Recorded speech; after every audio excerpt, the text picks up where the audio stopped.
A tragédia das chuvas em Pernambuco é também a tragédia da desigualdade brasileira. Mais de 120 mortos no Grande Recife.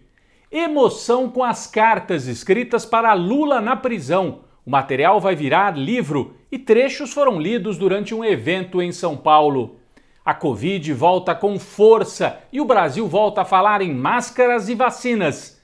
Na Colômbia, a extrema-direita surpreende e vai disputar o segundo turno com o candidato progressista numa eleição sem favoritos. Eu sou Rodrigo Viana e esse é o Tempero da Notícia que está começando agora.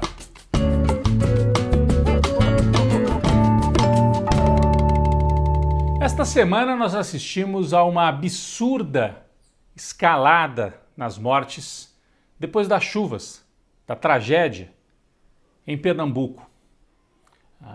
Os números começaram assim, foram 30 mortes, depois 60, 70, 100.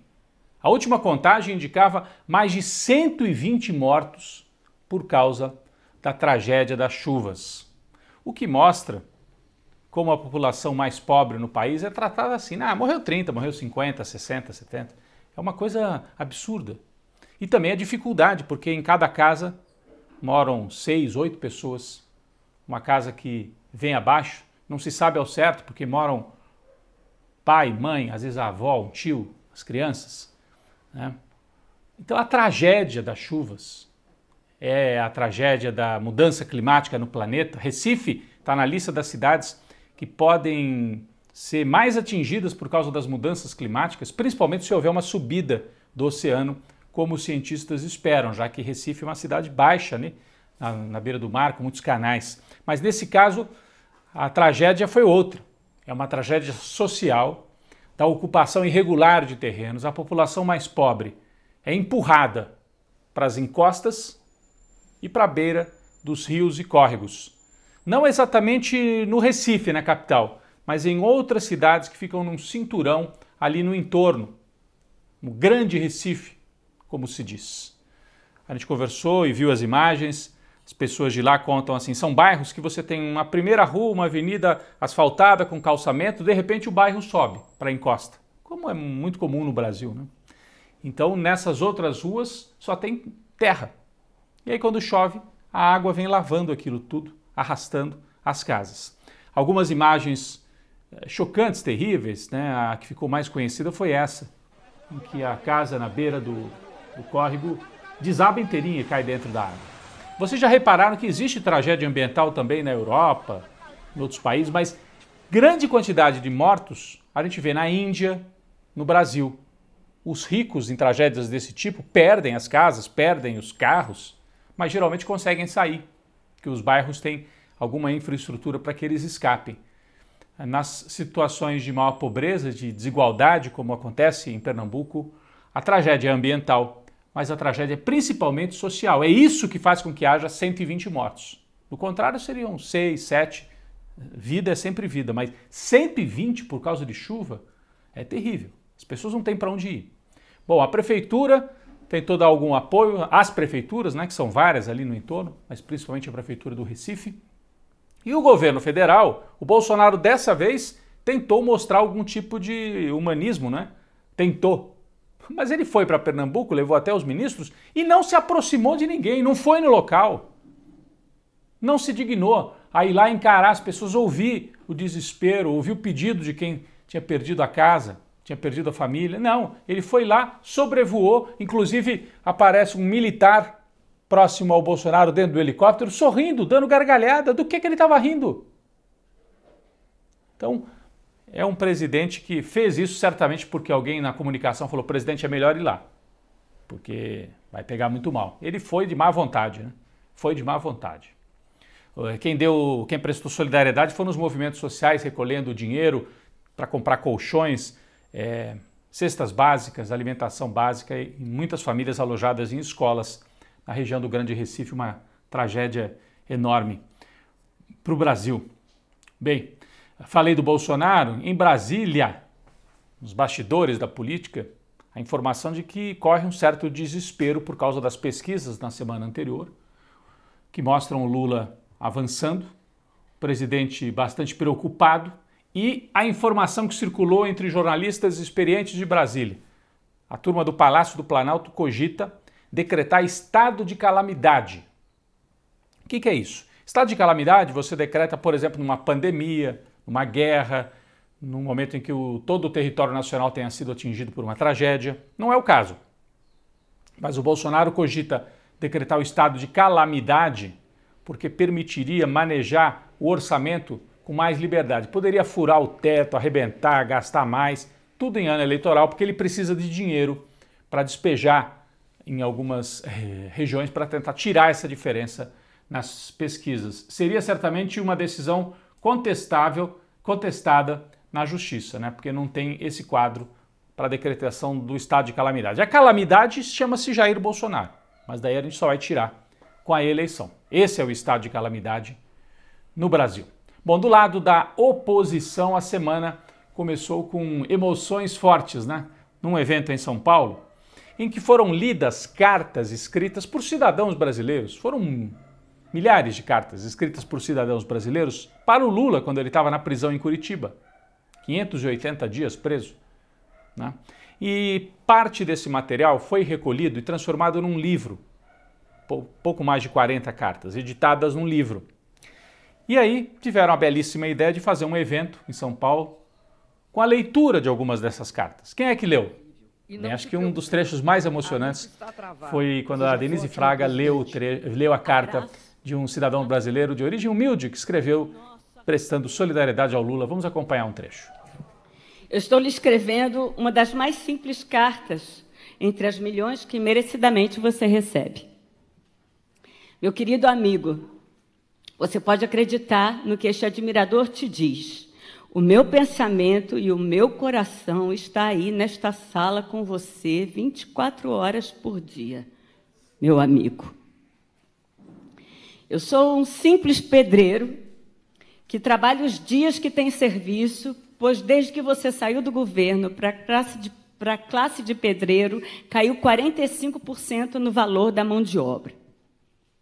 Mas mesmo com tão pouco, eu ainda penso em te ajudar. Eu vou arrumar um jeito de fazer uma pequena contribuição para arrumar mais algum advogado.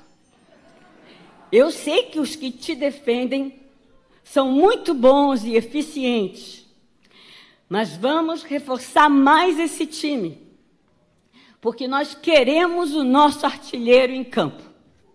Bom, depois desse ato em São Paulo, Lula foi ao Rio Grande do Sul participar de um grande ato das forças políticas progressistas gaúchas. Então, o pessoal do PT, PSOL, PCdoB, PV, PSB. Lula esteve lá num grande ato, numa casa de shows. E depois, no dia seguinte, ainda em Porto Alegre, se encontrou com lideranças da área de cultura, escritores, roteiristas, diretor de cinema, pessoal da cultura negra, e algumas falas bastante emocionantes, como a do escritor Jefferson Tenório, que estava nesse evento, e do cineasta Jorge Furtado, um dos maiores cineastas brasileiros, que falou sobre o momento político brasileiro. Vamos acompanhar. Nós, trabalhadores da cultura, não queremos viver num país onde a fome ameaça 36% das famílias.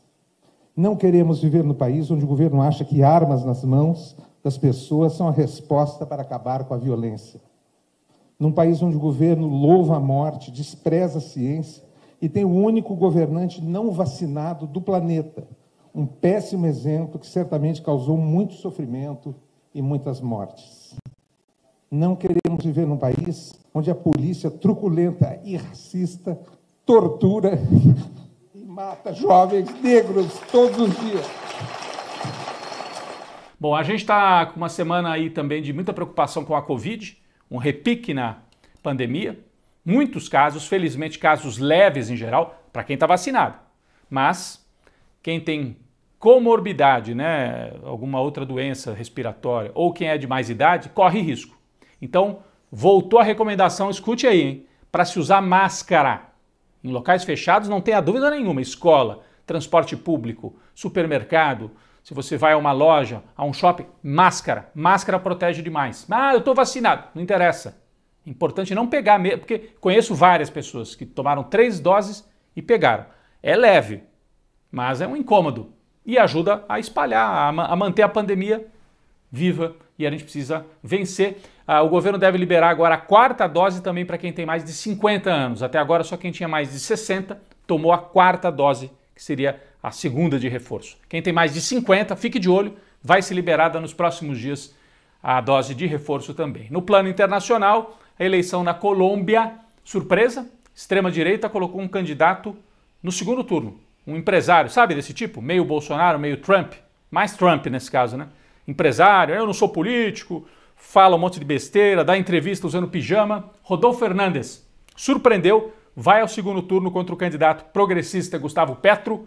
Eleição parelha, as primeiras pesquisas mostrando empate técnico. Então, um 2º turno para a gente ficar de olho na Colômbia. Tomara que não apareça um Trump, um Bolsonaro aqui ao lado da gente na Colômbia. Vamos acompanhar a eleição na Colômbia nas próximas semanas.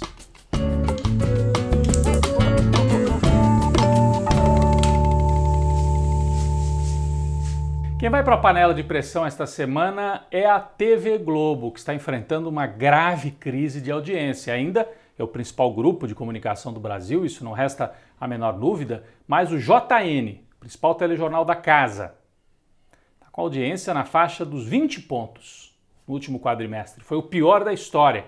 Quando eu trabalhei na Globo, no século passado, 1990, nos anos 90, a Globo dava 50 pontos, 60 pontos no JN.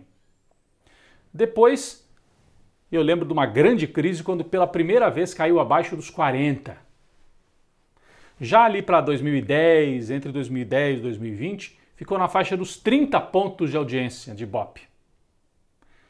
Agora está em 20. A Globo, claro, tem a questão tecnológica, as pessoas têm streaming, vão assistir filme, vão assistir outras coisas. Já viram as notícias na internet. Mas mesmo assim, além da questão tecnológica, a Globo paga o preço por ter errado nas opções políticas.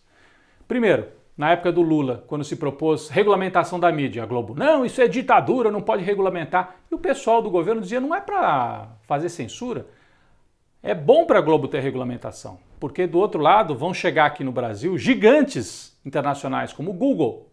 E a Globo não quis, e agora o Google está avançando, né, na internet.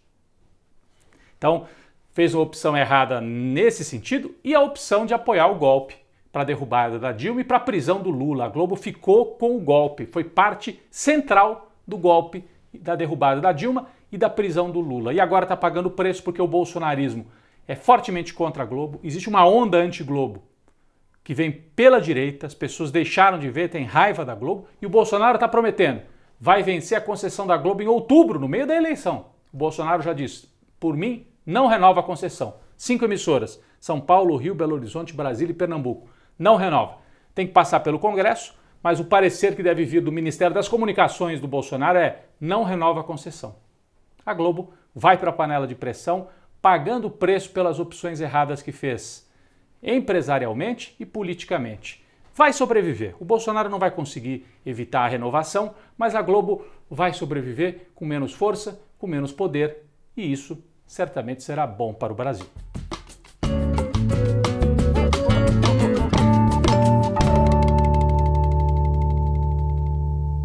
Nossa sugestão de sobremesa esta semana é um filme brasileiro, o cinema nacional tão castigado nos últimos anos, né? Mas um filme muito interessante, primeiro que ele é de fora do eixo Rio-São Paulo, dirigido por André Novaes. Ele fez o roteiro e ele também dirige o filme. É uma produtora de pequeno porte em Minas Gerais.